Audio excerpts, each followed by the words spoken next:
hold my tongue never. I say what I feel, look you in the eye, never ran, never will. Hold my own destiny, both hands on the wheel. In the darkness they found light, so at the top of your lungs scream, this ain't life. So when they move left, you move right, you move right.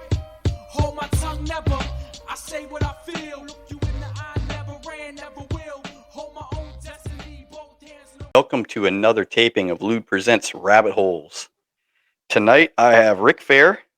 He is going to come on and he's going to give us kind of a history on income taxes, and he's gonna help us out. Maybe he'll give us some practical tips, I guess we could say, some fun facts. But you know, that's what this show is. This show is it's that 1 hour car ride where maybe you learn something new, you talk to somebody new, you have fun with something.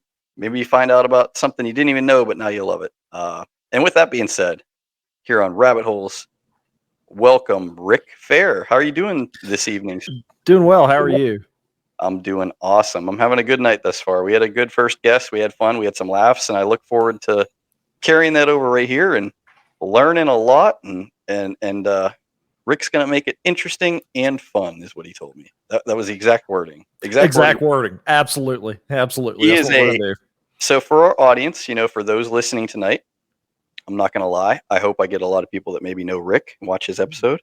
I hope I get a lot of people that want to learn about income taxes. I hope I get all my returning listeners, because there's not many of them out there just yet. There's not. We're building a community here. So Rick, our practicing attorney and our economic historian, introduce yourself, sir. Welcome. Yeah, I'm a practicing tax attorney, tax and estate attorney. What I primarily do is I help people, high net wealth people with real estate, find ways to pass on their legacy to the next generation, and also deal with asset protection and the tax aspects of owning a lot of property. I know that sounds like a mouthful, but you told me that you enjoy the history of economics. So tell me a little bit about that.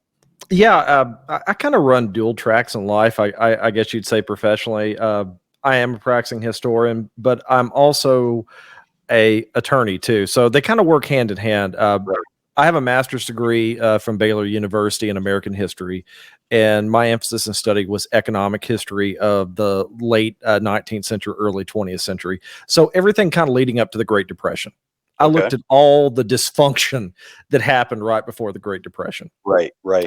And so those things go hand in hand. I notice a lot of what I do is when I talk to clients and they understand, they ask that proverbial question that almost everybody asks when they owe tax: why the hell do we have an income tax? Oh, let me tell you, I can give you the 15-minute spiel of why we have an income tax. And that's what we're here for tonight. Yeah. So yeah, when you approached me, we talked, and you're like, you know, the history of the income tax and where it came from. I'm like, I have no goddamn idea.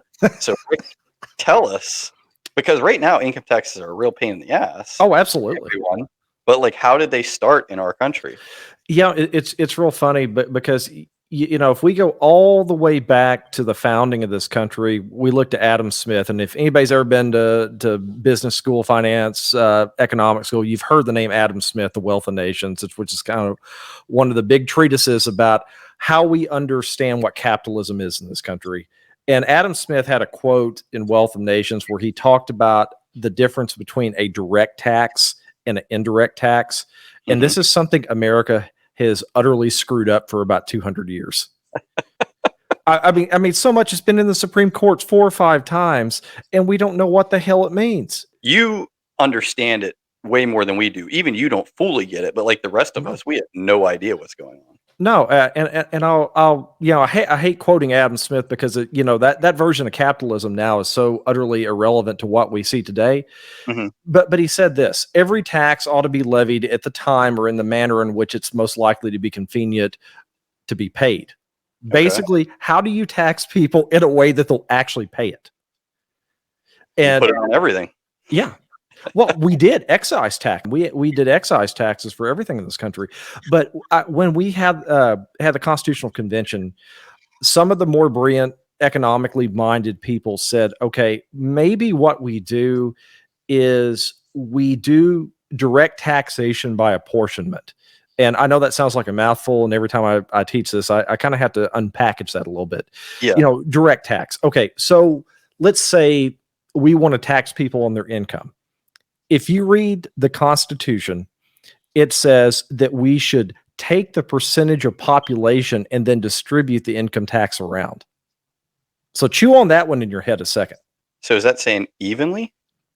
Yeah, that there would be a direct income tax and it would be split in proportion to population of every state.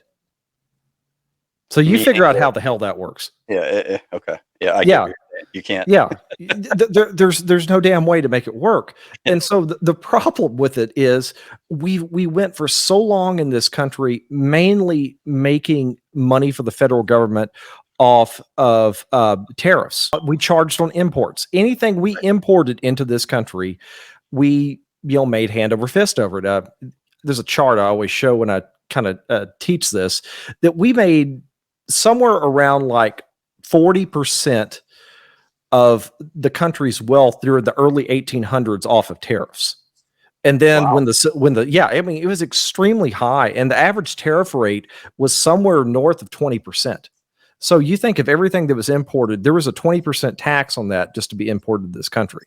We were actually higher than Great Britain, which is stupid because they had one of the highest tariffs out of any country at the time in the 1800s. Well, what killed it for us? It was the Civil War. Okay, so it was in that time frame. All right. Yeah, it was the Civil War. So what happened is you have a ton of people and all these other countries are saying, I don't think we want to trade with this dysfunction going on. Mm-hmm, mm-hmm. And that became this catalyst for, okay, we have the country bifurcated now between North and South. How the hell is the federal government, the North, the Union, going to make money? So in 1864, we've been through 3.5 years of the most horrific warfare probably ever seen on this soil here in the United States. We have a revenue act passed that said we can directly tax people. And how do people react? There's no way in hell. Yeah. We're not going to pay it. What happened to all the tariffs? Well, you know what England's doing? Nah, we don't want to deal with you guys right now. What's France doing? We don't want to deal with you guys right now. So they're that's losing how it all money. started. Yeah. That's crazy. So they kept America going. Yeah. And you think I think, you kind of have to look at things, and I'm using economic terms and I apologize. The macro versus micro. Mm-hmm. On the large scale level, you can look and say that industrialization marched towards what we understand is the early 20th century, smokestacks everywhere, that type of hyper industrialization. And what that did is it started pitting every country against each other for tariffs. Tariffs became a way that each country could get one over on the other. And it was economic competition. It was large scale economic competition. But on the micro level, when you look at what was happening here in our country, a lot of the things that other countries wanted from us that we had been giving them for, 30 or 40 years, think of things like just simple stuff like corn, wheat, barley, things like that. We were exporting a ton of that to the rest of the world. But when the Civil War hit, what happened? We all turned inward and we're all using it for ourselves. Mm-hmm. So some of the prime things that we could be exporting and the federal government could be making money off of by proxy through the South, that's no longer a part of that country. Yeah. It's gone. And so now you've got an influx of what the hell do we do to make money? It's real strange because when you tell most students this, they don't understand that context there because you don't hear this in a textbook. You don't see this talked about. Do you use a textbook or do you use like your notes for the class? It's a mixture of both. Okay. It's a mixture of both. I would say those are the cool little, textbooks are vague and so boring. Like if you just had like those things, like those are that's what makes like classes interesting. Like if you come in every day, know that your teacher Rick's going to tell you about how income tax started. Like that makes it exciting. That's a class you want to go to. That's a class people want to book. That was what I look for. And I was very, very fortunate when I went to grad school. I had an amazing professor, Dr. Parrish. He's still at Baylor now. He's been there about 25 years now, but he was one of the few people I've ever met in academia that could really connect the interesting to the Yeah. stuff you need to know. And Right. you always remember those people like that have that ability to do that. And that was when I decided I was going to be a professor too. And yeah, I would like saying I kind of took the long road to being a law professor because that's where I'm going to end up. But did my years practicing, which I'm doing right now, Mhm. but I still teach because my love is teaching. Yeah. You've got a full plate. You got a full plate, man. Yeah, you try to find the stuff you enjoy, so it's not like you're just suffering every day. Yeah, I mean that, and just in all honesty, that's what this podcast is for me. I mean, Absolutely. it's fun. You get to meet with friends. You get to meet new friends. You get to talk about interesting topics. Like Yeah. what. And if you don't like it, I mean, I hate to say this to any future guest, but if you don't like it, I don't have to do anything with it. I can delete it and never see it again. That's right. Yeah, it's just a real interesting kind of paradigm when you look at how we approach teaching history, because history is one of those subjects that a lot of people go, I don't. I mean, I would love to have episodes on this show where it's just like, like I said, I don't know if I said in this episode, so I'll say it again. People might get mad at me if they listen. They're like, oh, you're annoying. But this show's like a 1 hour car ride. People you know, people you don't know. Maybe they have a topic that you want to learn about. Example here, or maybe they don't. Like if I'm talking to friends or whatever. But that's the best part of it. I was going somewhere. There was a point to my topic, but I have no idea what the hell it was now. I do that all the time when I'm lecturing it, and I have a student, they'll ask something really damn interesting, and I go, "Oh, I've never thought of that before." Let's get back. Because that's what the guys on another episode said that. I was like, "Can you get us back?" He's like, "Yeah, I can get us back." Like it's like a trail. We're going down the woods. It'd be fun to have like historians and people like that come on and tell us just like a crazy story about this, and then a crazy story about this, and then like this episode we learn about the history of income taxes. I would love to. Where do I find historians? Where's like a good place to find people that want to talk about cool stories? There are some good podcasts out there. There's a dude that does a podcast called History That Doesn't Suck. Okay. I mean, he's awesome. Okay. I've actually incorporated some of how he does episodes into my classes. I did a class last spring. I was talking about nuclear armament during World War II. And just a topic nuclear armament, the whole idea that the entire world was trying to build the first nuclear bomb. Okay. Yeah. And I took a story, and it's funny how you kind of take bits and pieces from everything. I took a story I heard from a nuclear physicist, a guy named Michio Kaku, who is probably one of the most interesting scientific minds you will ever see. He can take extreme concepts and explain them so easily. Because like the only way I can explain that, and I hope this guy one time comes on the show, because I've asked him multiple times to come on the show, but it was a guy that was a space, and sorry, forgive me, I don't know the actual phrase of the professor of space, not cosmetology, but anyway, astronomy. Yeah. So he was an assistant professor of astronomy at a school, and he was on a news show talking about the James Webb telescope and these pictures.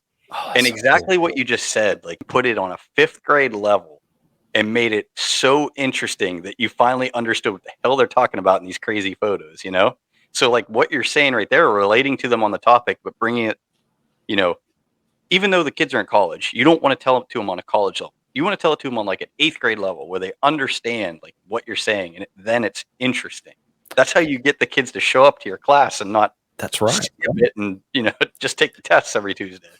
I've had some administrators at colleges I've taught ask me why I have a high attendance rate. Yeah, it's because I teach episodically. Okay. Oh, see, that's cool. I don't do it and teach history the way most people do. Like when I spend a week on World War II, take World War II, for instance. Yep. I'm going to spend a whole episode talking about the buildup. We're going to talk about all the different factions and who's trying to screw over who and build up the tension. And then, we're going to spend a day and we're going to talk about the big aspects of it, but it's going to be episodic from the perspective of certain people. Patton. I did a whole thing on Patton, which I'd never done in 12 years of teaching. I've never done anything on Patton, and it was so interesting. Kids loved it. But it was something I just threw myself out there. It was something that I was not comfortable with doing. And it was one of those you just kind of mailed out and hope to God something happens. And no, I mean, I had a good reaction to it. I love it, man. Because like me looking back on college, I don't remember much. You know what I mean? I mean, I hate to say that about my school, but a lot of people say the same thing. But like these are interesting. Like, Yeah. that's what this podcast is. Like 1 hour, I want to spend it listening to something that's freaking like entertaining or interesting, or you learn something new, or you laugh, or you're like, what the hell? But like, I don't want it to be 1 hour where you're just sitting there like falling asleep, like, oh. Yeah, exactly. You know, the way I always thought of it is, I think every time I teach a class, I think of the worst class I've ever been in, and it was a political science class over international negotiations. oh my God. Let's unpack that one for a second. It was hell on earth. It was awful. But the professor, she was utterly brilliant, just one of the most brilliant minds you could see. But the way she did it was just we're going to read the book, we're going to read the chapter in class. Boo.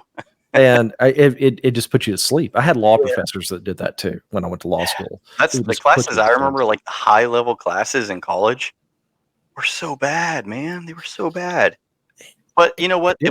It was the major too, though, because I wish I would have done something with history, because history, that it can keep you entertained like you're doing, It can, and it's a very fine line you have to toe with.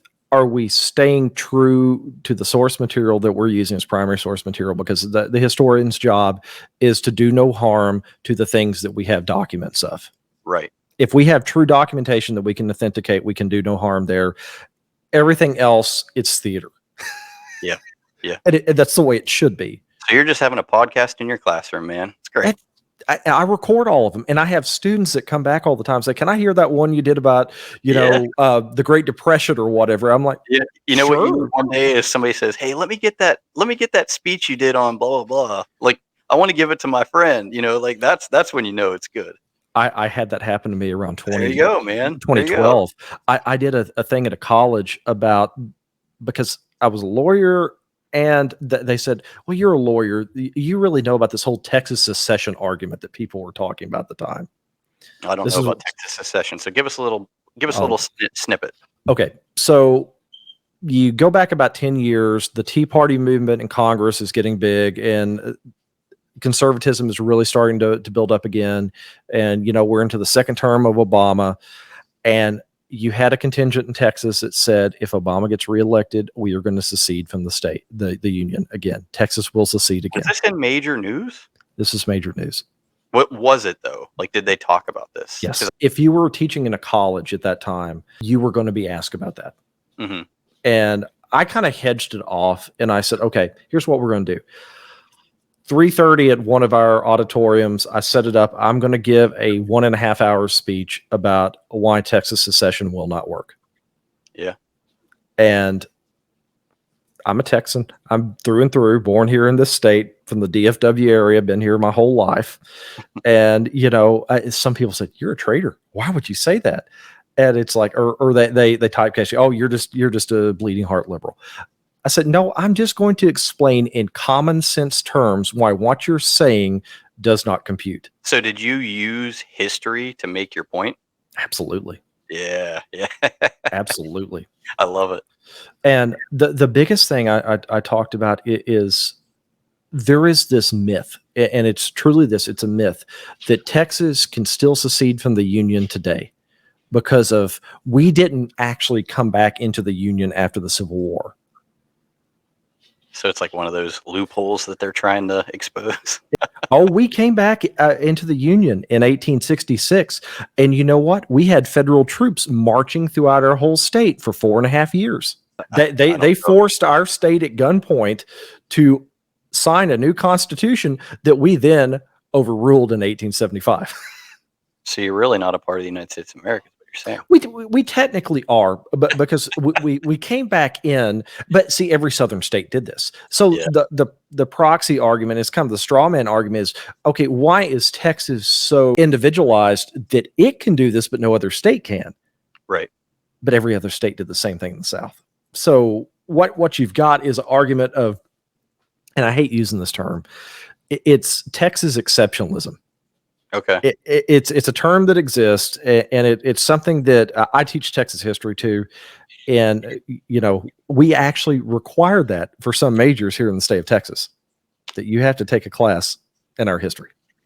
Well, I mean, if you Yeah. look back in history, and I'm sure you have much better examples of this, but this example of Texas in the year 2010 or whatever year we're talking here, I'm not sure, but Yeah. 2000, whatever.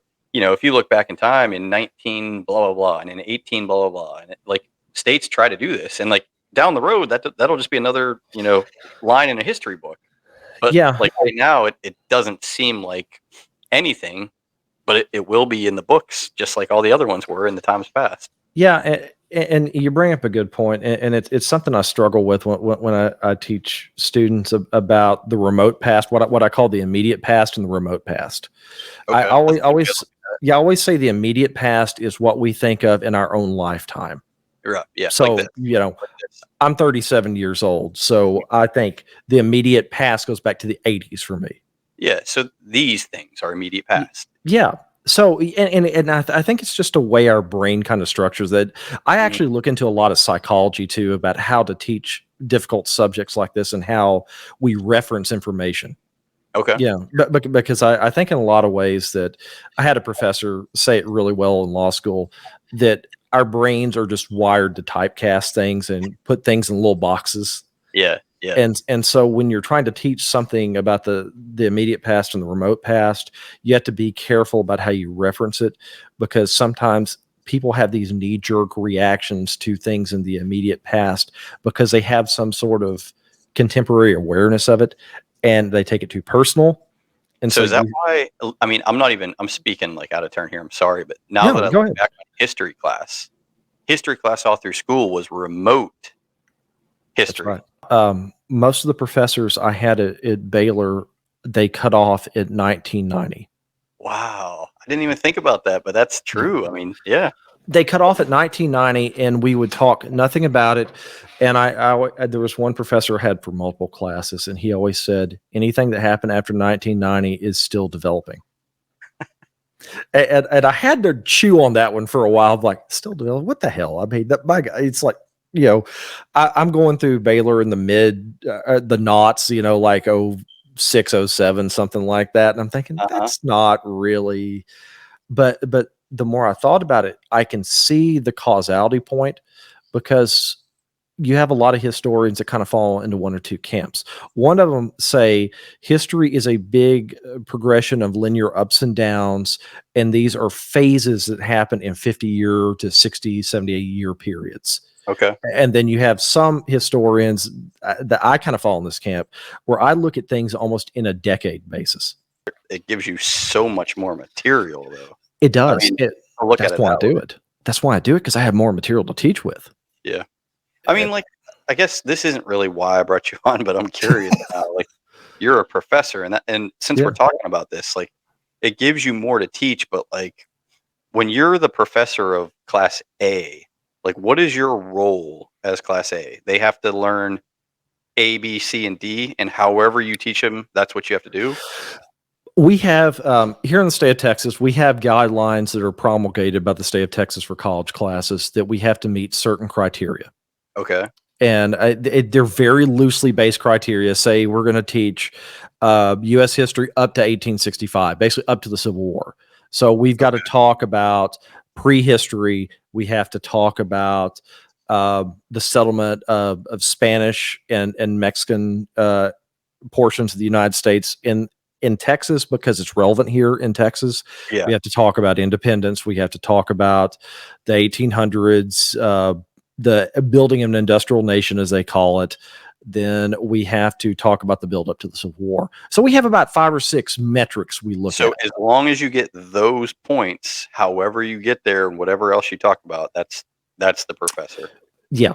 And then on top of it, most of the community colleges have a second set of requirements where they do testing based on certain facets of that. And it's not like a standardized test you make or anything like that. Yeah.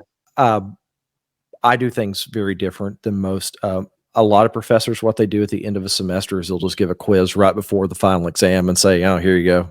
Yeah. take it, and then we tally up the scores and say, well, Bob's class here over here did really good talking about prehistory, but they didn't do worth a shit talking about the Civil War. Mm-hmm. And so Mm-hmm. we gather You see data. whose strengths and weaknesses too, like schools and Yeah. professor and all that.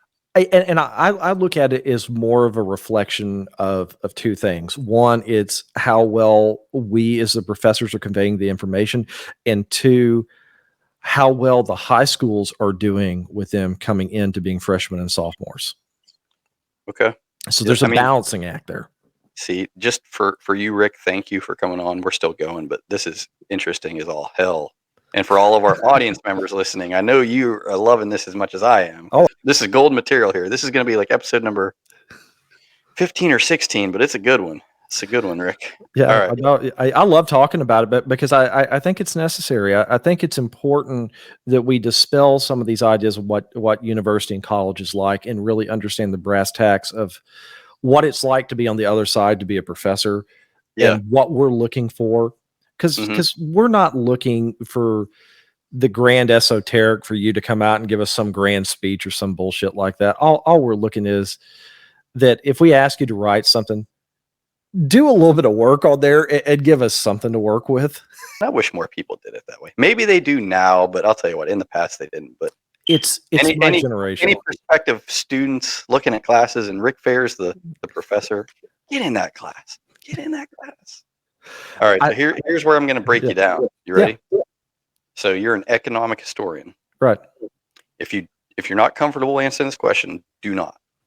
But so I was listening to some stuff today about the past, economic history, and what people, not people, but like what things say about what's about to happen, and this, that, and the other, and like everything I'm seeing and all the things that I'm thinking in my head are like things are not looking good for our country in the near future. Are you able to give me your take on that? Yeah, it's funny you bring this up. I was on a podcast last week and somebody asked me something real similar, and I kind of put it through the lens of looking at just so it's good for your profession. Like, give me like a historical view of something like this. So, if I usually talk about 5 points that caused the Great Depression, and one of those 5 points is overextending of credit. Okay. And that is what the Kesnian School of Economics talks about. It is one of the major factors that can lead to a recession that stays there for a long ass time, as opposed to a small recession that will finally come back up. It's how healthy are consumers. Okay. And we look at what has happened here in this country in the past 3 or 4 years. We saw sort of a light at the end of the tunnel in 16 and 17 because we were coming out of that recessionary cycle from 08, 09. But then what happened? We get bitch slapped by COVID. Yeah. And so people are losing jobs. People are being furloughed. The economy shuts down. Basically. Aggregate demand, and that's a term I use as a sort of Kesnian economist. I look at things through the terms of aggregate demand, which is like GDP. We talk about GDP. It's just a more highbrow way of looking at it with a little bit more data points. All right, understood. Yeah, I know where we're at then. Yeah. So whenever you shut down the economy, aggregate demand goes down because people are not buying as much and people cannot produce as much. Right. And that is a bad kind of whirlpool you get into of demand decreases, but also the ability to produce decreases because eventually one is going to break out and the other is going to lag behind. And right now what I'm seeing is the ability to produce is there, but the demand is not catching up. People aren't recovered. I mean, they're not recovered yet. With the inflation and with this, with that, I mean, I can give you kind of a microcosm here in Texas. A lot of my clients that I have are fairly wealthy people, 10 million plus net assets. And we still have some of them who cannot get lines of credit right now from banks. Yeah, banks don't have the money to give. I mean, they don't. I mean, there's nothing to give out. I was literally on the phone with one of the big three banks, and I'm not going to mention who it was, earlier this week with a guy who has $48 million in assets, and they would not give him a line of credit for $3 million. That is wild to hear. That is just wild. That to me, as a historian and as a practicing attorney, a tax attorney, that blows off the oh shit alarms right there so much. I mean, somebody that's that wealthy that, you know, hey, let's just say they do stop paying their payment or whatever. Very easily, they're going to auction off, get their $3 million back. There's no risk. No, there's zero risk. And on lines of credit like that, the way it works is they secure it with something, be it a piece of property that they've got, you know, some IRA. Not even they're worried about losing it. They just don't have the money. They don't have it. We're in a very odd position right now, and I think part of it that the economy is growing in a different way now. With seeing more high-tech industry, you know, I look at the car industry. I have a lot of clients who are like car dealers, like larger mid-sized car dealers. Right. They have dealerships, yeah, and they're all struggling to get used cars. Oh my gosh, that's I know all about insane. Yeah, I know all about that industry, and it's wild. It is wild. I've got one guy that literally wakes up at 5:30 in the morning, and he's a general manager of one of the bigger dealerships in DFW. He's going around to every wholesaler at 7 o'clock in the morning just to see if they have anything. Trying to be the first one there just because that's the only chance he has. Yeah. Yeah. Because you don't stand a hope in hell with the auctions, because the auctions are at least 20 to 25% higher than they should be. Right, that's exactly true, because I have family and I have stories about the auctions. Cars brand new are $40,000. You go to the auction a year later and has 20 or 30,000 miles and it brings $65,000. Like, what the hell? How does it appreciate? Cars depreciate when you drive them off the lot. Yep. But here in Texas, diesel trucks, like I went with one of my clients, I guess about a year ago, to one of the auctions, and where it was really bad. Yeah. And I saw a loaded 2020 F350 Platinum, kind of triple black, beautiful. Oh yeah. Beautiful fucking truck, beautiful truck. Yep. And I was thinking, God, you know, it had like 65,000 on it. Yeah, like, you would buy a new one before you bought this. It brought 76,000 at the auction. That's wild. And I mean, it was like just rats on a Cheeto bidding on that thing. And I'm thinking, there's no way. Diesel trucks, Jeeps, and now Ford Broncos are like the hot ticket item. I mean, not me, but like people really want the Ford Bronco. That's the example I gave you. $40,000 new, about 65 like a year later, you know? Yeah, and then you got all these guys modding those Broncos right now, and then they'll put 20,000 miles on them. And then there was one I saw in Dallas recently. A guy, I guess it was bought like a $35,000 Bronco, put close to 50,000 in this thing. Crazy. Sorry to anybody that does that, but that's crazy. Yeah. He sold the thing for $88,000. It actually sold for that, and I just sat there thinking, what the hell am I missing? I'm in the wrong profession right now. You know, the thing about cars, like every day I deal with cars, but like these high dollar right now, I just can't fathom it with everything going on. I can't fathom. But even then, like Corvettes, and then you get into Lamborghinis and Maseratis, and well, not Maserati, but Ferraris, whatever. You can't do anything with that car. So why would you pay that kind of people that have them? I respect you. Congrats for making the money to buy one. But like, what do you do with it? You know, you can't race it. You can't. I don't know what you do with that car. I don't know. Well, I guess in Dallas, I see what they do with it a little bit. We have the toll roads here. And so what they do is they get on the toll roads hauling about 100, 110 on the straightaway on the toll roads. Even then, I mean, you buy the car for $150,000, $200,000 and you speed. And if you get caught speeding, you can get arrested. So like, what are you doing? So it's like it's a lose-lose game. That's one of those investments where I just don't quite get that one. That's one that I don't quite get.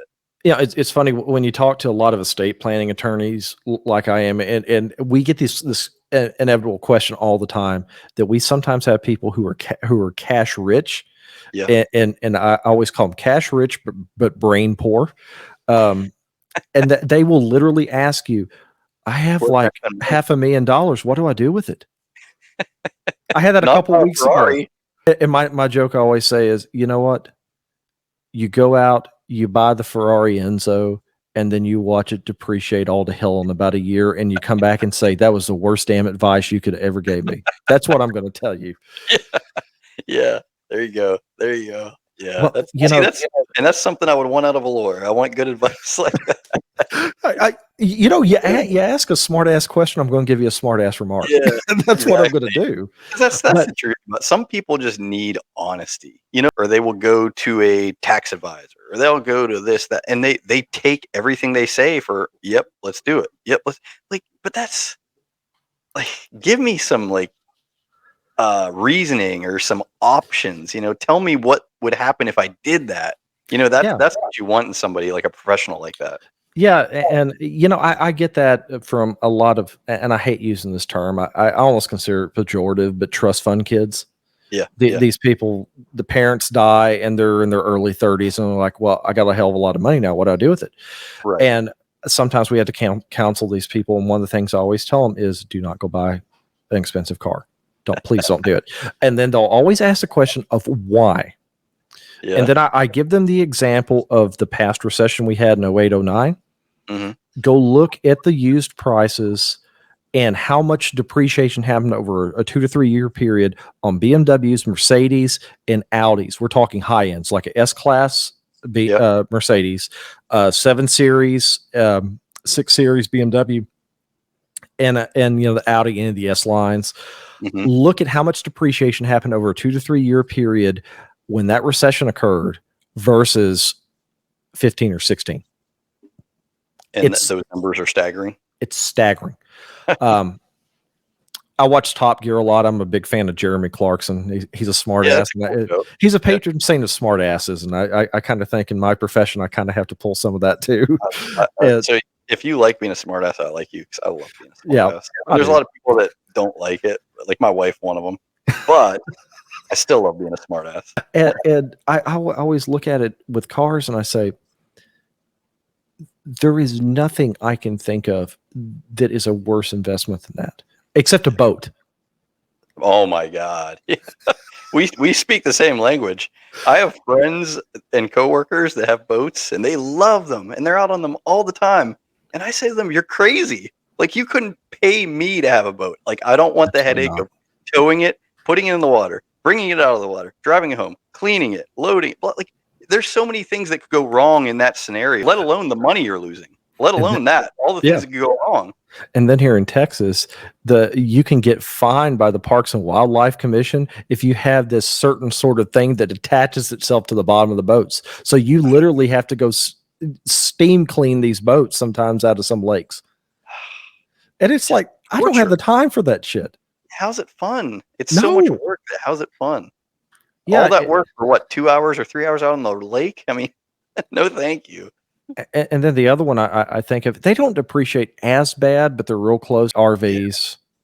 Yeah, I mean, stuff like that. Like, you have to look at it like, I was gonna say a house, but you can't, because that's weird too. But like a bed. Like if somebody buys a bed. I'm weird for thinking like this, but this is how I think. Like, if somebody buys a bed and sleeps in it for 6 years, and then they clean it, and then they put the bed on sale, like, I'm gonna go buy your bed for half price. No, I don't want it for anything. I don't want your bed. I don't want your motorhome. I don't want your used motorhome. That's why it depreciates. Yeah, that's why they depreciate. If you want a good deal, I always tell people that if you really, really want that boat, or you really, really want that motorhome, wait till January, at least here in Texas, wait till January when we get that first ice storm. Yeah. Everybody's going to be selling that damn boat because they don't want to deal with it. They'll give you the deal of a lifetime. At least they tell you they will. That's how my dad used to buy boats. He would literally wait until the first ice storm came. And my dad was an entrepreneur. He was kind of a self-made guy. And he knew how to buy stuff. And he'd wait to the first ice storm, and he'd go out, and he got a bass boat that was probably worth about $25,000, paid $5,000 because the guy was just scared to death he was going to lose his entire investment. Yeah, he needed some money. The engine wouldn't start, all sorts of stuff. And my dad's like, I can fix it. he fixed it. And yeah, so he took the boat. We enjoyed it for one summer. And what did he do afterwards? He flipped it the summer afterwards for about 11.5. There, yeah, man, that's an investor right there. He's an investor. He did the same thing with real estate, and you know, that's where most of my clients, I think, spend most of their time, because you can't go wrong. Well, I mean, there's nothing we can't talk about here. So, Yeah. some of the things I've been like reading and listening to lately, it's all about the opportunity during a recession. Yeah. You know, like you have to be prepared for that, and you have to. People just like in a recession, coming out of a recession, people just stay. What's the phrase for this? I mean, this is your industry. Yeah, like they don't buy things, but you need to buy things in a recession. I can't remember who said it, and I'm probably going to quote it wrong, but when there's blood in the streets, you need to buy. Yeah, yeah. Because I mean, you're going to get the best. Like, if you want a deal, you're not going to go find a sale or a deal. Like, that's when you get a deal. You know, I've always taken that adage with the way I've invested, just because my dad was one of those kind of investors. He was just a real smart guy. I mean, he didn't go get all the education I did, but he was just savvy. Yeah, he was business savvy dude, and he really just understood how markets worked. And whenever a recession hit, he saved money and he would buy. Yeah. So this is like a great story that I've never told on the show. I've told friends, but this is like a great story. This explains like my family history. Yeah. You learn like a little bit about me when you hear this story. So my grandfather was self-made also. I hope he gets to hear this one, because this is one of my favorite stories of his. He was in the auto wrecking industry, junkyard, wreck cars. Yeah. And he just so happened to, he did everything right, worked out, did well. And then, he stayed the same. He didn't change. So a guy shows up one day and wants this car windshield. And it was a rare windshield. Like, you couldn't find this windshield. It was a brand new car. They weren't out there. And, my grandpa said it was $200, whatever the price was. He's like, $200, thinking it was, fair offer. The guy's like, $200? Nah, I'm going to go look around. All right, go ahead. So a couple days later, he shows back up and he says, "Hey, you still got that windshield?" I said, "Yeah, I got that windshield." He's like, "What do you sell it to me for?" Grandpa says, $250. $250? You said $200 the other day. He said, "Yeah, well, now it's $250. All right, let's go look at it." So he's still got him. He upsold the windshield and he still got him. So they go up to look at it. And he's got like his right-hand man there with him or whatever. And guy looks at it, no chips in it, looks good. All right, let's do it. $250. He says, "All right, $250. He says, "Dino." The guy's name was Dino. He's like, "Go get that hammer." Like, "What do you need a hammer for a windshield?" Grabs the hammer. He says, "You know what?" He's like, "I don't think I could say this windshield." Smack! Smashes the windshield. So like that story right there, that just like encapsulates me, my family. Like, that's the best story ever. Hey, that's amazing. Buy it now you ain't buying it, period. So good luck. My dad used to buy and sell cars all the time, and he would do the same thing, where his big thing was muscle cars. Okay. And so he's like a wholesaler, like a car wholesaler? He was. Yeah, he was like during the 80s and 90s. He was a wholesaler. Yeah. But his thing was classic muscle cars, and that was the thing he would find. He also had a garage too. He had a Barracuda, and just straight beautiful car. Guy comes in, I guess it was like right after I was born, mid 80s, like 87, something like that. He offered him like $15,000 for this car, because Barracudas were already getting rare at that point. Right. And my dad's like, I'll think about it. And he's like, well, that the other guy's like, that price is kind of high. And he's like, my dad's like, well, you're welcome to go look, and it's here, it's here. I can't guarantee the price. And he put that little prerogative phrase, "I cannot guarantee the price." Yeah. Guy comes back in about a week, and he's like, "Well, you still got that Barracuda for sale?" "Yeah, I do." Because he looked all around for another one. He couldn't find it. My dad tacked another $2,200 to it. There you go. Yep. That's like the stories of business people from years past. Like, there is opportunity. That's opportunity cost. Yeah, the opportunity now, though, is like not as prevalent with like those sort of businesses, because those sort of businesses are so hard, My dad passed in 19. Before he passed, we talked a lot about the car industry and how it was turning out. And I even dabbled with the idea of being a wholesaler too, because Right. I got to a point at one point, I was just getting burned out by this profession. You stay in the legal world long enough, you do one of two things. You either become a professor or you die sitting Yeah. in your chair doing it. That's just what you Yeah. do. And I was telling him one time, I was just getting real down on myself, and I'm like, man, hell, I'm just going to go wholesale cars. He's like, son, there's not a damn bit of money left in it anymore. Well, then what it is it's like, you tell me what this is called. This is your forte. Yeah. Again, it's like the Walmart, you know, Walmart puts every grocery store, every department store, everybody out of business. Same as CarMax and places like this. They put all the smaller family dealerships out of business. You know what I mean? Like there's one big thing and it just buys everybody out.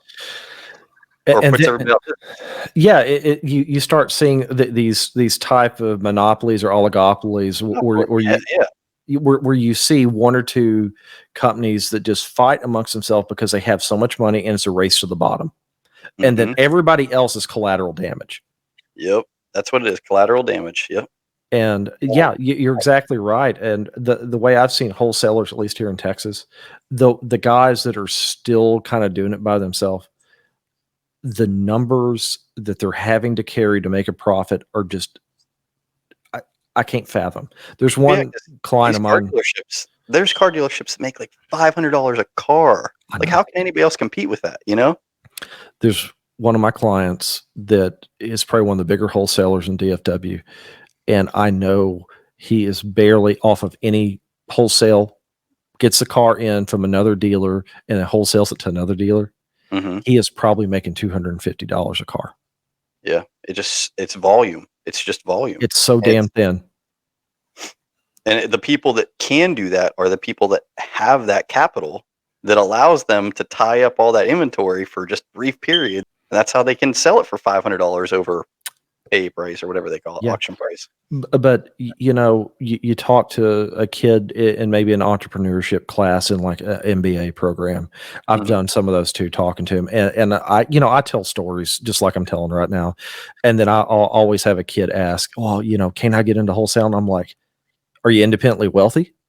Right. Because here's the reality: no bank is going to loan you, say, $100,000 floor plan to go buy up a shit ton of cars. Right.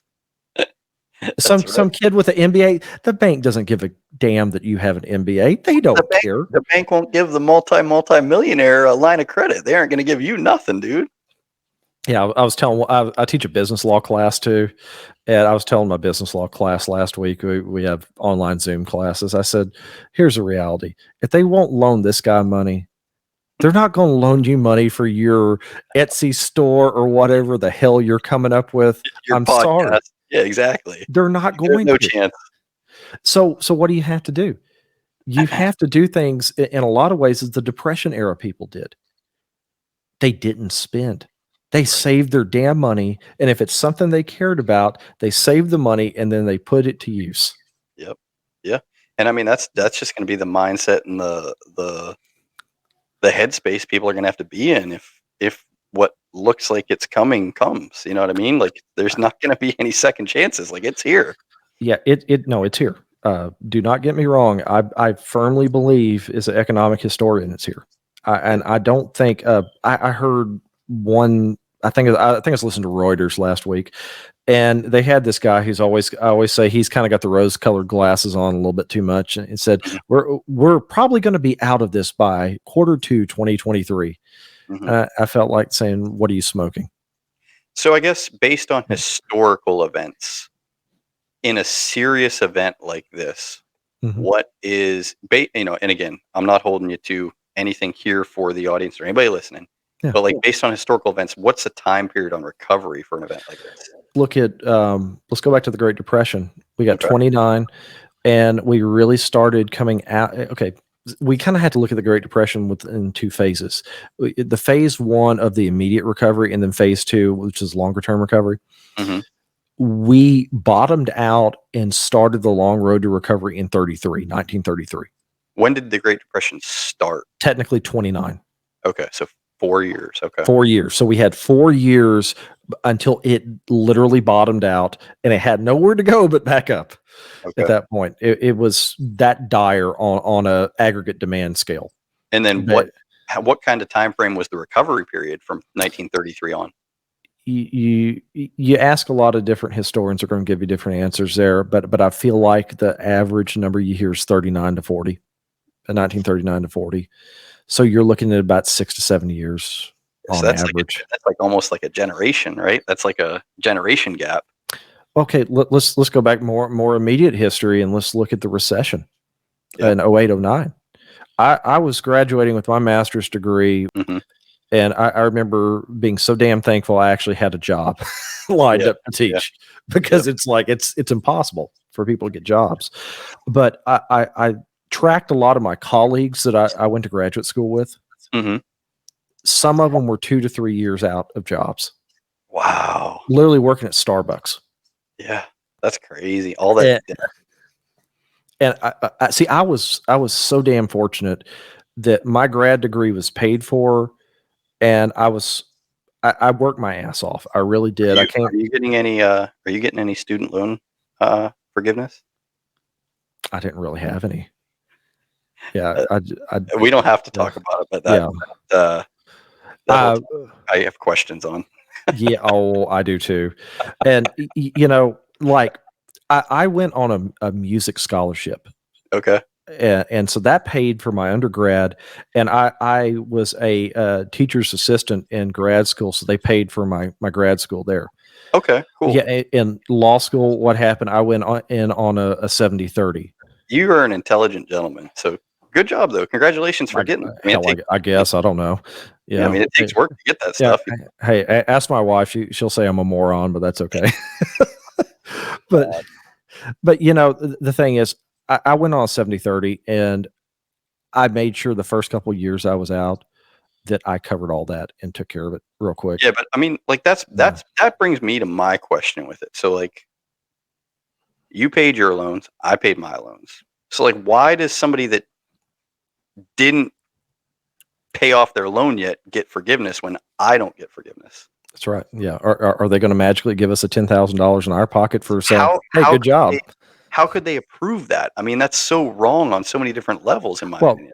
That's why right now the state attorney generals are suing over it, because of the fundamental unfairness of it. Yeah. My own politics be damned. I want to show you both sides so you can make your own damn decision. That's kind of how I look at politics now. Like, before I was this, but now I see myself more as like tell me what the hell you're talking about. Like, I can have an opinion on this. I can have a different opinion on this. Like, I need to understand. You can't just take these straight lines. Like, this is you. This is what you think. Like that. You can't do that. Yeah, I always tell students the world is too damn complex today to take a myopic mindset and this binary idea of this is what politics is and this is how the world works. No, it's too complex. It's way too complex. Oh my gosh. So I'm tracking all this stuff right now because I've had students ask me about this stuff with student loans. Personally, I think there is going to be a lawsuit that is going to hold and get an injunction, and they are really going to have to do a deep dive into the language of how they wrote this. Yeah, because there's so many opportunities for it to be something wrong with that statement. Yeah, on balance, I do have to say there are a lot of schools out there, these for-profit schools, that some people were taken for a ride on those. And those people I do feel bad for. So for-profit, give me an example of a for-profit school. I'll give you a perfect example. There's one called AIU. And their whole thing is, their whole mantra and MO is stuff as many asses as you can into online classroom. Keep milking those. Is that like Southern New Hampshire University? Is that something like that? They're not. They're actually pretty above the board. Southern New Hampshire. I've never heard of AIU. Is there another one, like a big one? Oh, I mean, there's American Intercontinental University. Let me look up. DeVry is one of them. See, the one I don't really understand because they get a lot of federal funding is the University of Phoenix. I haven't looked into them enough to understand their whole Yeah, how they run. they're everywhere. I mean, that commercials everywhere. It was. I don't know if it still Yeah. is. Yeah, and the big difference is this, that these universities are actually making a profit off the students, Mhm. as opposed to nonprofit universities that have endowments. Right. Is Right. how they exist. Best example I give here in the state of Texas is you look at University of Texas and Texas A&M, and I'm an Aggie grad too, so Okay. I fly the Aggie colors pretty Did you see well. your video of your team before they played Appalachian State? Mhm. Okay. Yeah. Yeah. Did that kid get in trouble? Yeah. Okay. Yeah. I thought so, because man, that was pretty brutal. And he should have. Like here in Texas, you go back to the 1800s, we had a shit ton of land here that was owned by the government, and the government said, we're going to sell a ton of our land to the railroads to fund our colleges. Okay. So you look at the permanent endowments for A&M and UT, they're funded from selling a metric shit ton of land to the railroad companies, And they're still collecting on it to this day? and they're still collecting on it to this day. Yeah. Yeah. Hey, I mean, hey, good business people back then. Good. It was. Yeah, and I was on another podcast, and we the host kind of got in a debate over this about, is it right or wrong to sell public land? And I'm like, that is that important question that I always talk about history. This whole idea of a term that's being abused too much today in the academic circles called historical empathy. And Yeah, I'm not good at empathy. yeah, I'm too much of a smart ass. But I always say it like this. Here's what it comes down to. Can we look at something somebody did in the past and try to be as objective as possible to understanding what they did at the time? And it's sort of what we do in the legal system too, but you have to take it one step further because you're so damn far removed from that immediate history. Yeah. I like that. I like that phrase. I'm going to start using that. What was the other history? Yeah, immediate and remote. Remote history. Yeah. It's a good way to talk about it. Yeah, and I just feel like from over 10 plus years of doing this, that's the best way I could reach out to a student and say, okay, the immediate history is the stuff that you had these visceral reactions to because they happened during your lifetime. Right. Remote, you are Your stories about them. Right. and you look at how bias creep.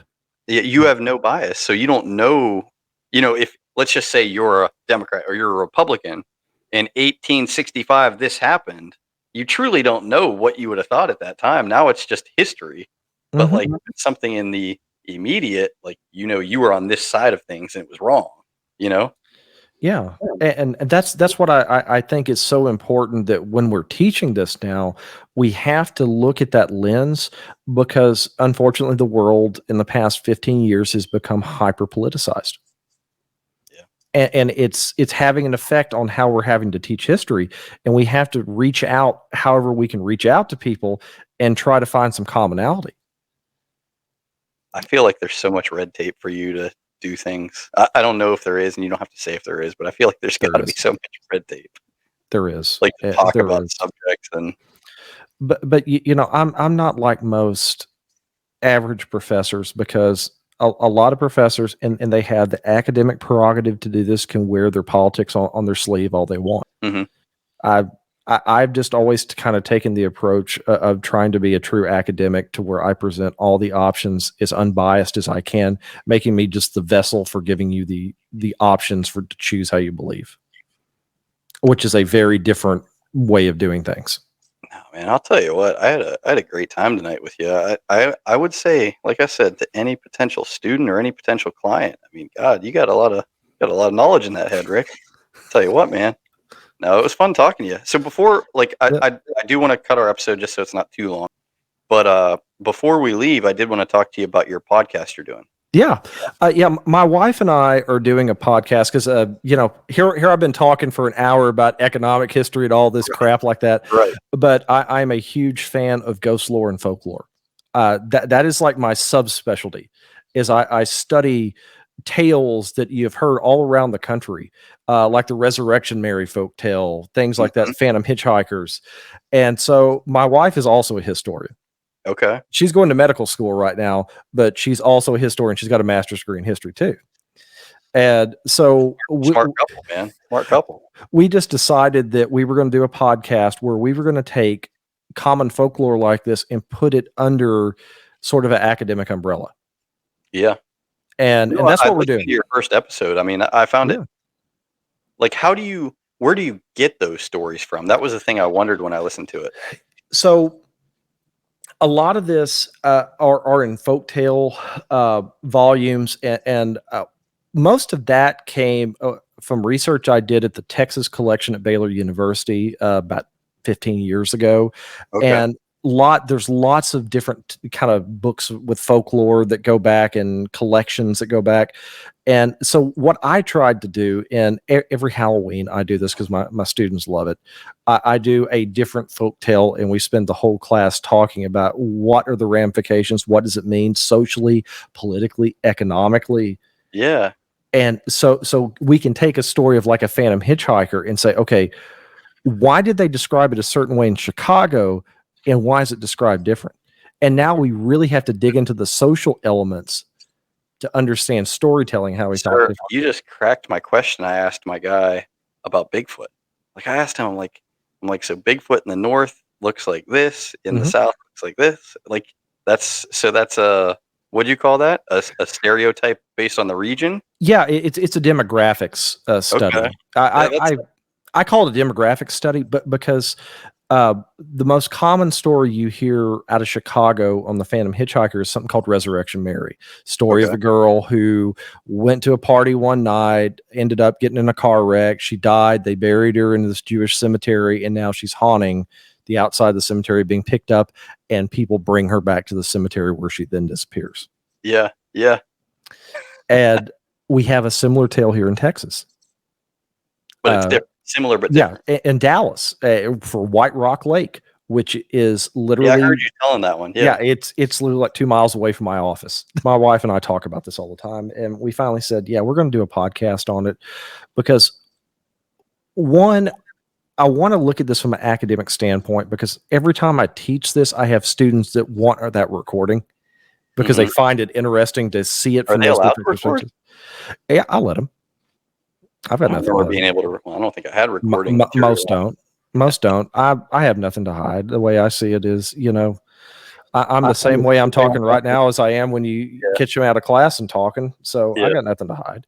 But I did it mainly because I want to try to bridge the gap between, I hear all these, oh, come on the podcast and tell me your paranormal story. Right. Well, let's go further. Let's really try to look into understanding, what do these things mean from a societal level? Rick, you've got something here. There's something about that I think is very interesting. And I really hope I can have people come on there, share their stories. I'm not going to judge you, because if you believe it happened, it absolutely happened. But that's the stance I'm taking on my shows. Yeah. Like, that's what I've been telling people when I reach out. It's like I'm trying to do this show called Make Me Believe on Rabbit Holes, where it's like, listen, I know you saw this, or you think this happened, and I get that. Yeah. And I understand that you're going to come on here and we're going to ask you questions. Like, if I'm not trying to offend you or tell you you're a liar, but there's questions I've got to ask that, if you can't explain, but I want you to know that we want to hear your story. Yeah. We want to hear your story, but that's the point of the show, is you got to make me understand it and make me believe what you're saying is true, Yeah. And the way I'm approaching it is, we as Americans are really the sum of all of our parts. Mm-hmm. We have so many different microcosms of identity. Yeah. And I feel like those identities come out through the storytelling. Mr. Ballin? Yeah. So are those the same sort of tales? Or does he make that crap up? Some of them are made up. If I had to have like a spiritual cousin to what I'm doing, I was a very big fan of Coast to Coast when Art Bell was the host in the 90s. Okay. And Art was one of these people that he passed in 2018, but he had this uncanny ability to get details out of people. Mm-hmm, mm-hmm. You're telling me a ghost story. Cool. But what did it look like? How did you feel? Where were you at? What was that show called? Coast to Coast AM. Okay. It was a late night radio show. It was on AM radio. And my dad was a big fan of it. And one of my best friend's dads were fans of it. And so I was surrounded by it. You know, And that's the thing. It's like, you know, even if the person comes on there and they're telling you a bold-faced lie, it's still pretty damn entertaining. You it's know what I still mean? entertainment. Like Bigfoot. Okay, let's just be real. All my people text, like, I've never seen Bigfoot. Doesn't mean I don't think it's real. It does mean that I don't see the proof in it yet. I'm willing to hear people come on and tell me about it. I mean, hey, Yeah. I'll go see if I can find a Bigfoot. That'd be a hell of a story. You know what I mean? There was a guy on Art Bell show years ago that swore back in the 70s he killed a Bigfoot in Texas. Yeah. And so, you know, the first thing that goes through my mind is, where's it at? he said it was in West Texas, which is like a damn desert. And I'm thinking, a Bigfoot in the desert. Doesn't mean it. Okay, so my question to him is, where's the body?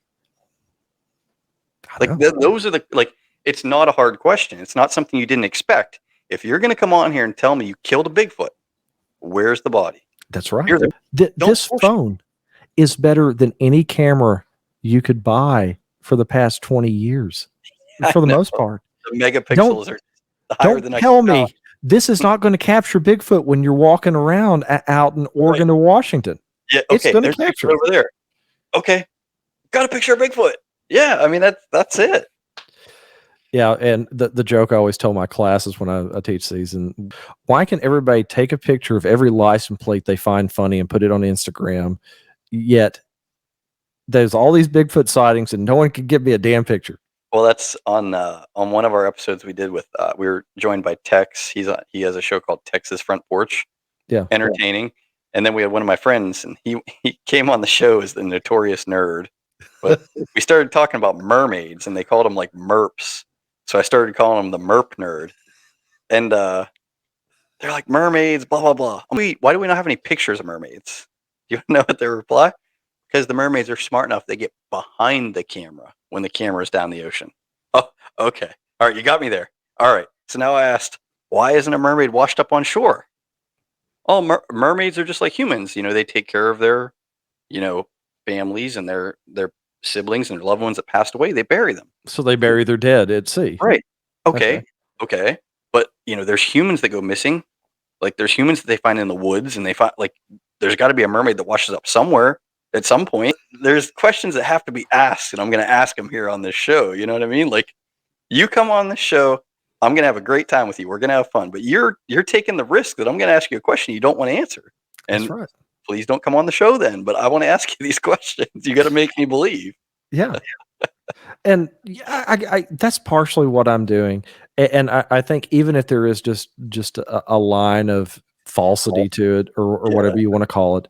Yeah. I'm more interested in understanding why you're telling a story the certain way you are, because I think it says so much from a different perspective, and that's cool too. That's why I like how you said you're going to do your, how did you say it, like a classroom type thing? Yeah, it's more of an academic setting. This really is born out of the conversations I've had with students. Every Halloween, I do one of these things. That's what you said, yeah. Yeah, it's really born out of that, because we go through this, and I'll always say, this is a zero judgment zone.